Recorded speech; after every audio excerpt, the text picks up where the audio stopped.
అత్యాచారం చేసిన నారాయణరావు చెరువులో శవమై తేలాడు. మరోవైపు తెలియని వ్యక్తితో పాపను ఎలా పంపిస్తారంటూ గురుకుల పాఠశాల సిబ్బందిపై కూడా విమర్శలు వస్తున్నాయి. దీనికి సంబంధించి పూర్తి సమాచారం గురుకుల పాఠశాల ప్రాంగణం నుంచి మా ప్రతినిధి సాయి సుధీర్ లైవ్ ద్వారా అందించేందుకు సిద్ధంగా ఉన్నారు.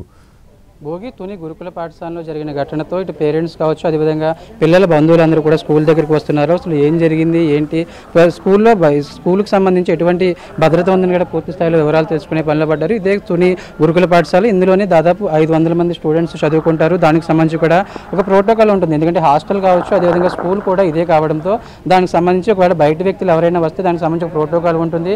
మరొక వైపు ఇటు ఏ విధంగా పంపించారు, ఒకవేళ ఖచ్చితంగా వాళ్ళకి సంబంధించి ఏ విధంగా పంపించారని సమాధానం చెప్పాల్సి ఉంటుంది. కానీ ఇటు ప్రస్తుతం గురుకుల పాఠశాల సంబంధించిన ప్రిన్సిపల్ అన్న అసలు ఎట్లా ఉంటుంది మేడం, ప్రోటోకాల్ ఎట్లా ఉంటుంది స్కూల్ నుంచి బయటికి పంపించాలంటే? పేరెంట్ రావాలండి. పేరెంట్ వస్తేనే, పేరెంట్ అనుమతితోనే పిల్లల్ని పంపిస్తాము. యాక్చువల్లీ నిన్న నేను 4 రోజులు సెలవు పెట్టేసి హైదరాబాద్ వెళ్ళినాను మా ఫాదర్కి బాగలేక. సో ఈ లోపల ఆ పాప వాళ్ళ తాతయ్య అంటే మేము గేట్ తీయం సాధారణంగా ఎవరైనా, వాళ్ళ తాత 4 సార్లు ఏవో స్వీట్స్ అవి పట్టుకొచ్చిస్తే తాతగానే పిల్లలందరికీ పరిచయం చేసిందట. హౌస్ మేడం రీసెంట్గా కొత్త ఆవిడ వచ్చారు, ఆవిడకి కూడా ఇంజెక్షన్ చేయించుకోవాలి, నాకు ఎనిమిక్గా ఉన్నాను, ఇంజెక్షన్స్ అని 15-20 రోజుల క్రితమే ఒకసారి చెప్పింది.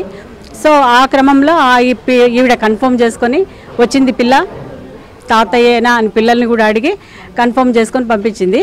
బట్ ఆ అమ్మాయికి యాక్చువల్లీ ఎలాంటి ఇది లేదు, మెడికల్ అవసరం కూడా లేదు. Unfortunately this was happened. గతంలో 3 సార్లు ఇలాగే తీసుకుని వెళ్ళాడని పోలీసులు చెప్తున్నారు. అంటే అప్పుడు మీరు ప్రిన్సిపల్గానే ఉన్నారు, అప్పుడు మరి మీరు ఎందుకు ఆయన అడ్డుకోలేకపోయారు? లేదంటే వాళ్ళ పేరెంట్స్ సమాచారం ఇవ్వాల్సి కదా? అదే మేము పర్మిషన్ ఇచ్చేటప్పుడు నేను ఈ ఆధార్ వీటికి వస్తుంటారు. 1 అవర్ 2 అవర్ అయితే పేరెంట్ అన్నది కన్ఫర్మ్ చేసుకొని తల్లి తండ్రికి పిల్లని హ్యాండ్ ఓవర్ చేసి 2 అవర్స్ తర్వాత పిల్ల లోపలికి వచ్చిందో లేదో చెక్ చేసుకోమంటాను. అలాగా ఈసారి ఆ తాత ఎవరు అన్నది తల్లిని కనుక్కోకుండా పంపించడం అనేది చిన్న ఎర్రర్. సో వచ్చిన ఆయన చాలాసార్లు రిపీటెడ్గా ఆ పిల్లకి స్వీట్స్ అవి తెచ్చిస్తూ, బిస్కెట్స్ అవి తెచ్చిస్తూ, వాళ్ళ పేరెంట్స్ ప్రకారం వాళ్ళ అమ్మమ్మ వాళ్ళ ఇంటి ఎదురుట ఆయన రాత్రిపూట కూడా 11:30 దాకా ఆ పిల్లతో ఆడుకోవడము, ఆయన వీళ్ళింటికి రావడము. ఆ పిల్లకి పూర్వ పరిచయాలు ఉన్నాయి. మా తాత అంటుంటే ఈ మెడికల్ అర్జెన్సీ స్టాఫ్ నర్స్ కూడా లీవ్లో ఉన్నారు. ఒకవేళ ఆ రిజిస్టర్ చెక్ చేస్తున్నట్లయితే ఆ అమ్మాయి మెడికల్ అవసరం లేదని తెలిసి ఉండేది. ఆ అమ్మాయి అర్జెన్సీ కదా అని పర్మిషన్ అతను సంతకం పెట్టాడట, ఆ అమ్మాయి సంతకం పెట్టింది. ఆ లెటర్ తీసుకొని 3 అవర్స్లో ఇంజెక్షన్ చేయించుకొని అమ్మాయి బ్యాక్ వచ్చేసింది. 12 నుంచి మళ్ళీ 2 లోపల అమ్మాయి వచ్చేసింది. వచ్చిన పిల్లలో ఎలాంటి మార్పు లేదు. నెక్స్ట్ డే మార్నింగ్ మాకు పోలీస్ కానిస్టేబుల్ వాళ్ళు వచ్చి, మేడం నేను ఇన్ఛార్జ్ ఇచ్చి వెళ్ళాను, CH Nagajyothi, PGT in English, ఆవిడ నాకు ఫోన్ చేసి మేడం ఇలా వచ్చారు, ఇలా జరిగిందట అంటే అప్పుడు నేను స్ట్రైట్ వైడ్. గతంలో వచ్చినప్పుడు మిమ్మల్ని ఎప్పుడైనా కలిసారా ఆయన? లేదంటే మీరు కూడా అప్పుడు పర్మిషన్ ఇచ్చారు కదా? లేదు, నేను పర్మిషన్ అంటే 2 అవర్స్ 3 అవర్స్కి నా దగ్గరికి రాదు. ఏటీపీ కానీ లేదా హౌస్ మేడంనే తీసుకోమంటాను. మేము పనిలో ఉంటే వాళ్ళని డిస్టర్బ్ వాళ్ళని ఆపటం అది అవద్దని 2 అవర్స్ పర్మిషన్ అయితే హెచ్ఎంఏ తీసుకోమంటాను.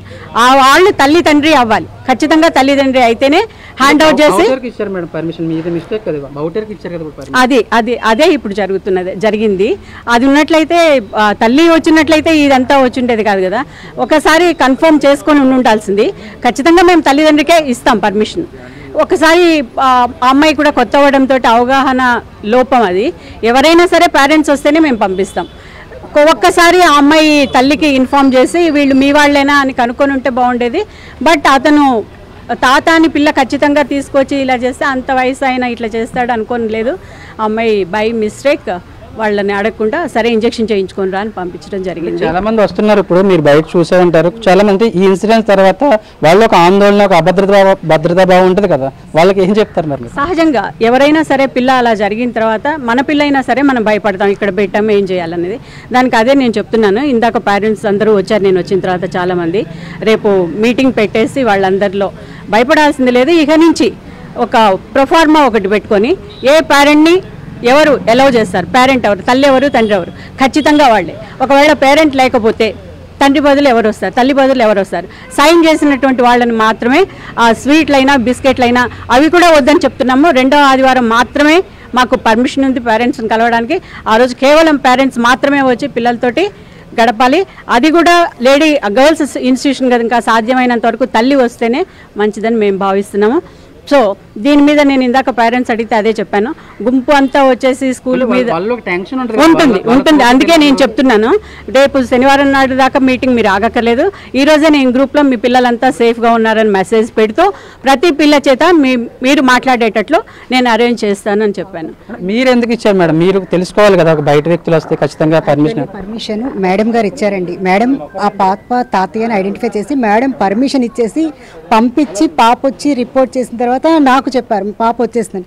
ఏమో ఎందుకు పంపించావు అంటే ఇలా ఇంజెక్షన్ వేయాలని చెప్పాను. నీకు తెలుసా అంటే తెలిసి పంపించాను మేడం, 3 సార్లు నేను అతన్ని చూశాను అని మేడం పంపించి వచ్చాక నా దగ్గరికి లెటర్ వచ్చింది. అందుకే నేను అందులో మేడం సైను ఆ వచ్చిన అతని సైనే ఉంది, నా దగ్గర సిగ్నేచర్ కూడా లేదు. మేడం ఆల్రెడీ పంపించిన తర్వాత నా దగ్గరికి వచ్చారు. మేడం మీరు మీ తల్లిదండ్రులుగా తర్వాత మీదే బాధ్యత, స్కూల్లో కావచ్చు అదేవిధంగా మీరే ప్రొటెక్షన్ ఇవ్వాల్సి ఉంటుంది. వీళ్ళు హాస్టల్లో ఉంటే మాత్రం మీరు ఇంకొంచెం ఎక్కువగా కేర్ తీసుకోవాల్సి ఉంటుంది. కానీ ఎందుకు మీరు గతంలో కూడా 3 సార్లు పంపించారని చెప్తున్నారు? నేను పంపించలేదు సార్, ఆయన్ని చూసాను సార్, అమ్మాయితో పాటు స్నాక్స్ ఇవ్వడానికి ఇది చేయడానికి. నాకు లేదు సార్, నేను పంపలేదు సార్. నేను అక్కడికి అడిగితే ఎవరమ్మా ఆయన అంటే మా తాతగారు అని చెప్పింది సార్.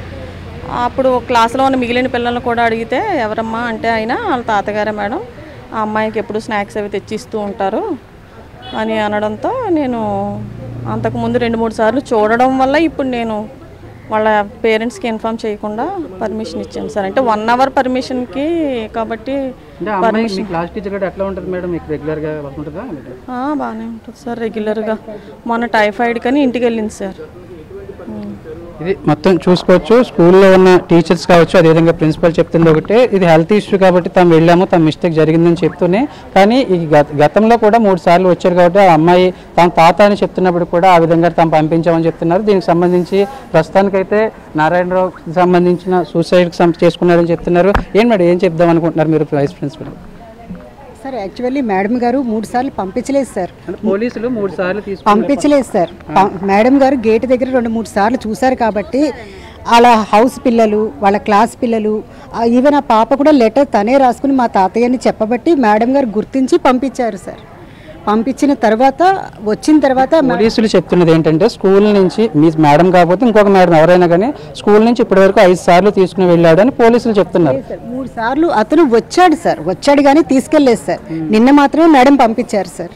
అంతకుముందు వేరే మేడం ఎవరైనా పంపించారు? లేదు సార్, ఆ మేడమే ఉన్నారు సార్. అట్లా కాదు మేడం, పోలీసులు చెప్తుంది ఏంటంటే 3 సార్లు ఇప్పటి వరకు స్కూల్ నుంచి ఆ వ్యక్తి పాపను తీసుకెళ్లాడని చెప్తున్నారు. అంటే ఈ మేడం కాకపోతే ఇంకొక మేడం లేదా మీరైనా ఇంకొక మేడం ఎవరొక పర్మిషన్ కాకుండా. నేను ఇక్కడికి రీసెంట్గా 2 నెలల కిందటే వచ్చాను సార్. నేను ట్రాన్స్ఫర్స్లో వచ్చాను సార్. మేడం లీవ్లో ఉన్నారని చెప్పేసి ఎవరు రెగ్యులర్ టీచర్ లేరు, నేను ఇన్ఛార్జ్గా ఉన్నాను. నేను రాత్రి 9 వరకు కూడా ఉన్నాను సార్. యాక్చువల్లీ మేడం నా దగ్గరికి తీసుకొచ్చున్నా నేను ఇంట్రాగేట్ చేసి పంపించుండేదాన్ని. మేడం ఏమంటున్నారంటే 1 అవర్ పర్మిషనే కదా, నాకు తెలిసిన వ్యక్తే కదా, నేను చూశాను మేడం, నాకు తెలుసు అని పంపించేశాను అని మేడం నాకు చెప్పారు సార్. ఆ తర్వాత వచ్చిన తర్వాత నెక్స్ట్ డేకి తెలిసింది సార్.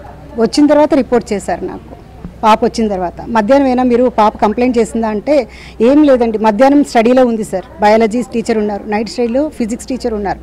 పాపలో బిహేవియర్ చేంజ్ కూడా ఏమీ లేదు సార్. అమ్మ భయపడ్డానని కానీ కంప్లైంట్ కానీ టీచర్స్కి కూడా ఏమీ చెప్పలేదు సార్. మేడం పంపించిన తర్వాత నా దగ్గరికి వచ్చింది సార్ రిపోర్ట్ అయితే. మేడం కూడా ఏంటంటే 3 టైమ్స్ చూశాను కదా, పాప కూడా తాతయ్య అని చెప్పింది కదా, ఆ క్లాసు పిల్లలు కూడా తాతయ్యనండి 2-3 సార్లు వచ్చారు అని చెప్పడంతో పంపించారు తప్ప 3 సార్లు అయితే వెళ్ళలేదు సార్. వెళ్తే మా దగ్గర లెటర్స్ ఉంటాయి కదా సార్. ఇది టీచర్స్ చెప్తున్న వెర్షన్. ఇది స్టూడెంట్ ఖచ్చితంగా తమ తాతయ్య అని చెప్పారు కాబట్టి తాము పంపించామని చెప్తున్నారు. అంటే ఈ మైనర్ బాలిక ఇన్సిడెంట్కి సంబంధించి ఇప్పటికే నారాయణరావు చెరువులో దూకి చనిపోయాడని పోలీసులు చెప్తున్నారు. ప్రస్తుతం అతని మృతదేహం పోస్ట్ మార్టం నిమిత్తం తుని ఏరియా హాస్పిటల్ తీసుకెళ్లారు. అంటే ఇదే మన గురుకుల పాఠశాల సంబంధించి ఇక్కడే వాళ్ళ హాస్టల్ ఉంటుంది, అదేవిధంగా ఇక్కడే ఎడ్యుకేషన్ ఉంటుంది. దాదాపు 500 మంది పిల్లలు ఓన్లీ కేవలం గర్ల్స్ స్టూడెంట్స్ మాత్రమే ఉంటారు. వాళ్ళకి సంబంధించి ఫ్యాకల్టీ కావచ్చు అదేవిధంగా స్టాఫ్ వీళ్ళందరూ కూడా ఉమెనే ఉంటారు. కానీ ఆయన ఎవరైతే ఈ నారాయణరావుని గతంలో 3 సార్లు తాను చూశాను, అదేవిధంగా దానికి సంబంధించి ఆమె కంఫర్ట్గా ఉంది కాబట్టి తాము పంపించాము, అదేవిధంగా హెల్త్ ఇష్యూ అంటున్నారు కాబట్టి దానికి సంబంధించి తాము పంపించామని చెప్తున్నారు. అంటే మరొక వైపు ఇక్కడైతే చదువుకుంటున్న స్టూడెంట్స్ పేరెంట్స్ కావచ్చు అదేవిధంగా బంధువులు కొంచెం ఆందోళన చెందుతున్నారు. ఎందుకంటే నిన్న ఈ క్లాస్ ఇదే గురుకుల పాఠశాలకు సంబంధించిన ఇన్సిడెంట్ జరగడం అదేవిధంగా ఇష్యూ జరగడంతో నారాయణరావుకి సంబంధించిన ఇష్యూ బయట వాళ్ళు సర్క్యులేట్ అవ్వడం దాన్ని చూడడంతో ఆందోళన చెందిన పరిస్థితి. దీనికి సంబంధించి కూడా తమ పిల్లలు ఎలా ఉన్నారు, వాళ్ళ కండిషన్ ఎట్లా ఉంది, వాళ్ళు ఏమైనా భయపడుతున్నారా అని పూర్తి స్థాయిలో వివరాలు సేకరిస్తున్న పరిస్థితి మనకు కనిపిస్తుంది భోగి. అదేవిధంగా మరొక వైపు నారాయణకు సంబంధించి మృతదేహం తుని ఏరియా హాస్పిటల్కి తరలించారు భోగి. Thank you Sudheer.